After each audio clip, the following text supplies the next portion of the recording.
Here we are with the test flight of the Labrys, the ship from the last build. It's our little, well, you wouldn't call it a delta, but rear set wing, reverse wing thing with some fancy aero trickery happening up on the canards. As mentioned, it's rotates easily and it's got enough control authority that you can pick the nose up at pretty much whatever speed you like. But because it's got such high wing loading and relatively small wings, it does need a bit of speed to hold level flight. So even though you can pick the nose up really early, if you do, you'll then struggle to stay in the air. So it's good to give it a little bit of speed first. And you can see here that, okay, the stability of this sort of reset design, I'm just holding it in that stall posture there. And we're slowly climbing, not gaining a lot of speed because the canards are stalled. It's just canards and maybe the rear centre elevators, yeah. But it's perfectly stable like this. It's not rolling at all, and you could hold it there all day. And as soon as I get a bit of clear air under me and I've finished messing around with this, you just drop the nose a whisker, the canards come out of the stall, and it starts flying clean. So yeah, it's a nice little thing. I brought us up to this alternate airstrip so that I'll have a bit more length to take off, and just because interesting, it'll look different. I'm looking for drag. Yeah, so you see the drag's focused on the wings, control surfaces, intakes, and engines. As always, so as little intakes as you need is what you want. So there we go. Pull the nose up. You can see the canards stall out again. And okay, so starts to get unstable once you get up to about 20-25 degrees angle of attack at this speed, but look at that, it just pops straight back to prograde. It's very hard to lose control of this ship. It's very stable. So yeah, there are kind of two schools in airframe design. You can make something that's right on the edge of instability, so you can flick it around really easily, and that's your kind of normal fighter plane approach. Or you can make something that has a lot of positive stability but just has insane amounts of control authority, so it can override that stability whenever it needs to. And this one is a bit more on the second option. So less of a low speed aerobatics thing and more of a express elevated orbit. But it doesn't handle too bad at low speed. Because we're on this alternate airstrip, we've taken off not on the 90-degree bearing, which was another reason for coming here. It gives me an excuse to test it out by turning it around before we go up anywhere. So, okay, it's just tapping the nose up to give it a test. When you take one up for the first time, especially at low speed, low altitude like this, it's wise to test the control surfaces before you put them full on, just in case you're about to flip yourself backwards.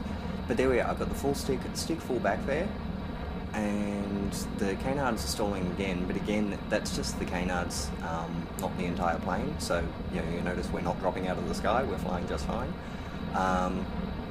But you'll also notice though that it is turning, but it's not turning hugely quickly. It's because there's quite a bit of weight on not that much wing. So it's a high wing loading craft, which equates to slower turning at low speed and low altitude. If you do want to build an extreme aerobatics thing, you want something as light as possible with a fair bit of wing, but on the other hand, more wing, more weight, more drag, less speed. So if you're going for speed as well, there's a bit of a balance between grip and acceleration. Basically, wings are grip, less wing is more acceleration. But yeah, we're cruising around in this circle perfectly calmly, holding it at full stick the whole way. I did make some minor modifications to this since the build video, mostly just tweaking the control authority on the control surfaces. When I first took it up, it had not enough pitch authority and too much yaw authority, so I've wound the rudders down a fair bit and tweaked up the canards and elevators a touch. But we're nearly around at 90, and you can, okay, see there how I'm pulling the rudder across as well? It's holding the nose down and helping the plane, when you've got it in this sort of bank, rudder turns you as well as elevators, you slip the nose sideways. But yeah, we're coming around nicely. And as I'm saying, you can see a bit of it in the video, but you feel even more of it flying it. This thing is very stable. It likes to flick itself back to prograde. So as you saw just after takeoff, if you really abuse it, it is sometimes possible to get it to flip out of control. Less so at higher speed. That part of the reason I managed to make it lose control momentarily there during the takeoff was because we were going so slow. Once you get up, well, to the speed we are now, supersonic, this thing's almost impossible to flip. It just, as soon as you start taking it to the point where it gets out of control, it starts pulling itself back online. So yeah, our boys are doing well. We're up at full time acceleration. Cruised up, skipped a bit to get us some altitude. There's some nice mountains here. Should go down and have a play in those later on. There might be some good passes to go flying through. But yeah, how are we doing? So who's it today? Dunny and Durden. So Durden in the pilot seat, Dunny in the navigator's chair. But yeah, scenic, very scenic. So I'll cut forward again a bit. Alright, so now we're about to run out of air up here. So you can see the intake meter next to the nav ball. So cut off the turbojet just before it's about to run out, and now it's cranking down again, and we're still at full time acceleration, you see. Okay, and you see that little lateral yaw? That's because the rapiers were starting to run low, so that I was getting a tiny bit of asymmetric thrust, and because it was at full time acceleration, but again, just drop out of time acceleration and it instantly flicks itself back to straight. And you can see the the control surface indicators down in the bottom left. I'm not touching the controls here. The plane's just holding itself stable like this, while the turbojet's running down to starting to run shy of air. And you can also see the setting on the canards, okay, what I was talking about, the angle of attack setting.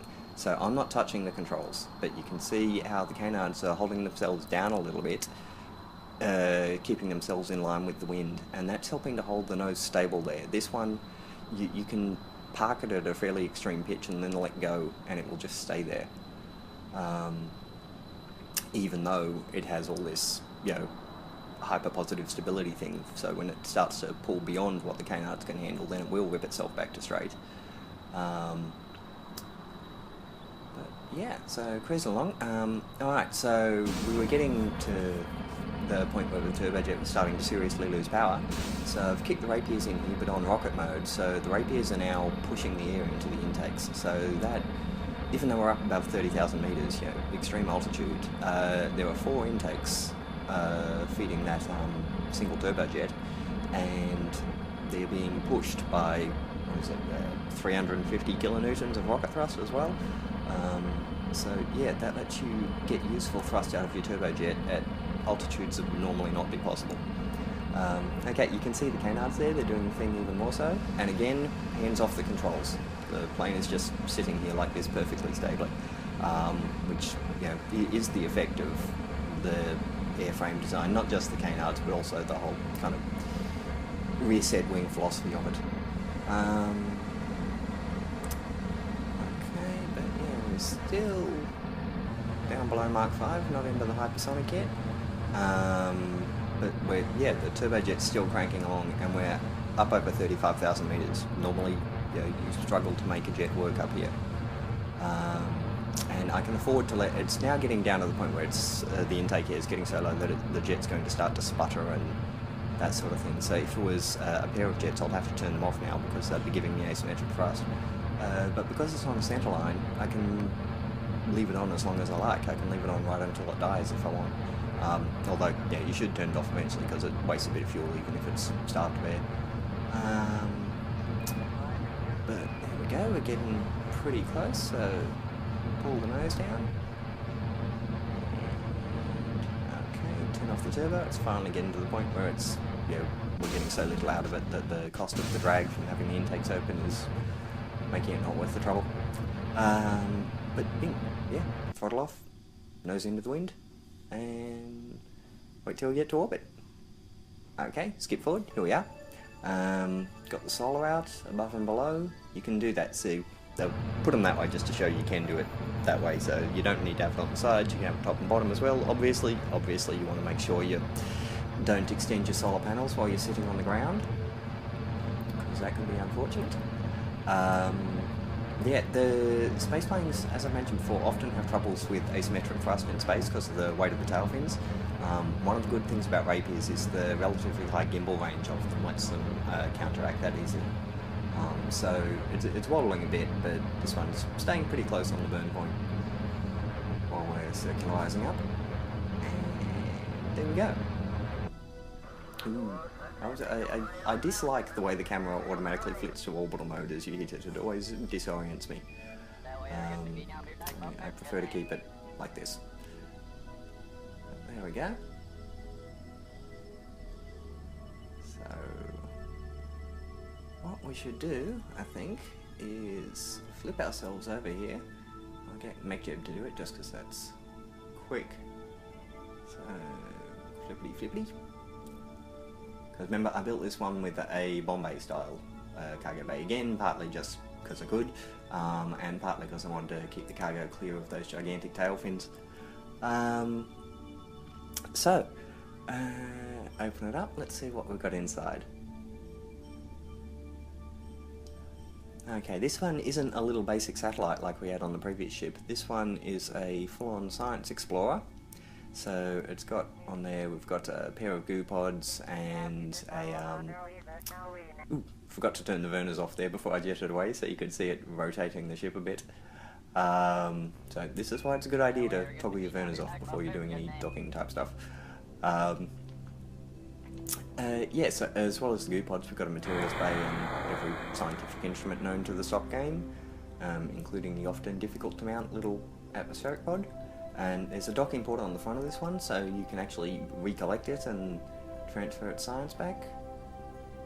Just spin around to show you what we got there. So there's the, you know, the inline tank and also those 4 little globular monopop tanks stuck up around the docking port. But fire it up. Okay, it's not quite as fast as the previous one, but it's still got quite a lot of grunt. So off it goes. How long does it go?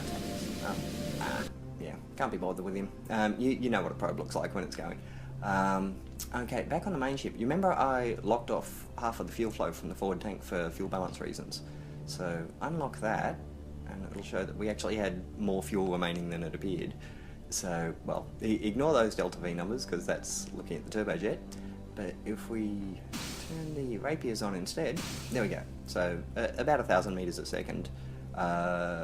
Delta V left once it reaches orbit, which is plenty enough to go meet yourself up with the refueling station.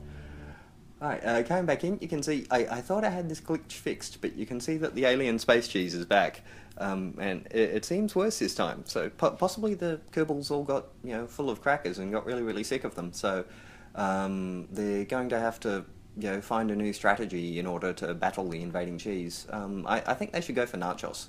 It's always a good way to get rid of huge amounts of really bad cheese. So yeah, we'll just come zooming in. And just, I haven't done the full intro, just cut to this bit because I want to show you what sort of aerobatic capabilities this has when it isn't at super low speed.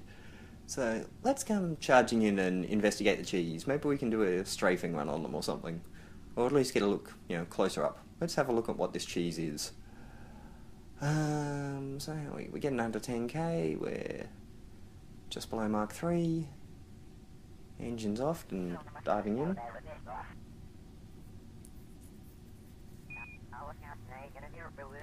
Okay, you see the atmospheric pressure getting to 69, that is technically dangerous high dynamic pressure, but this one's built solid enough that it could take well over 100, so I'm not at all worried about that. I just want to get down. There we go. It's low enough altitude to be interesting. So, where should we go? Where should we go? Zoom amongst mountains or just buzz some cheese?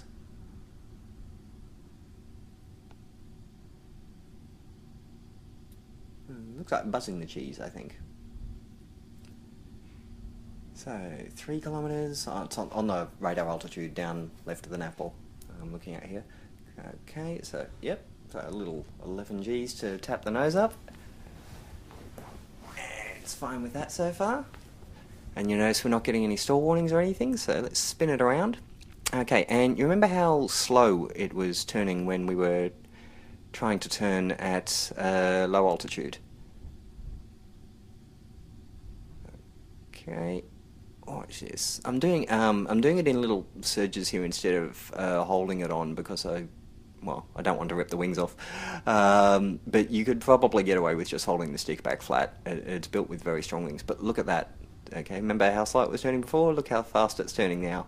It's these sort of designs often, around about the point you hit supersonic, they become a lot more maneuverable because they become kind of immune to stalls at around that speed.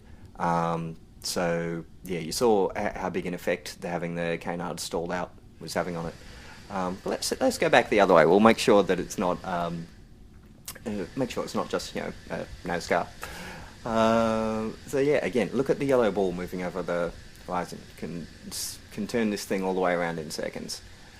So there is a lesson when you're flying this one. You come in fairly fast and don't slow down until you've got yourself lined up and pointing in the right direction to land.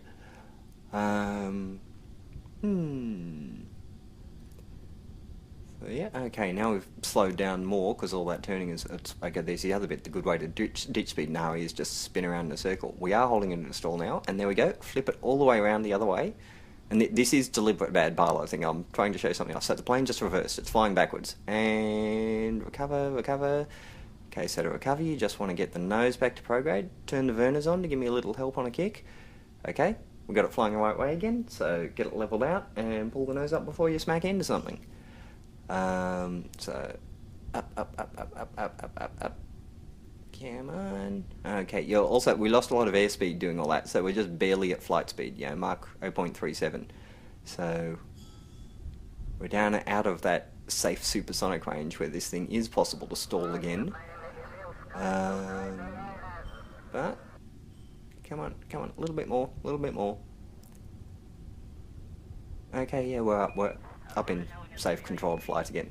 So that, like I was saying, this is quite a hard plane to crash. I'm sure you can manage it, but if you do, it's not the plane's fault. It's quite easy to recover from quite extreme situations. So I got the landing gear down. I want to go have a look see if we can see some cheese up close.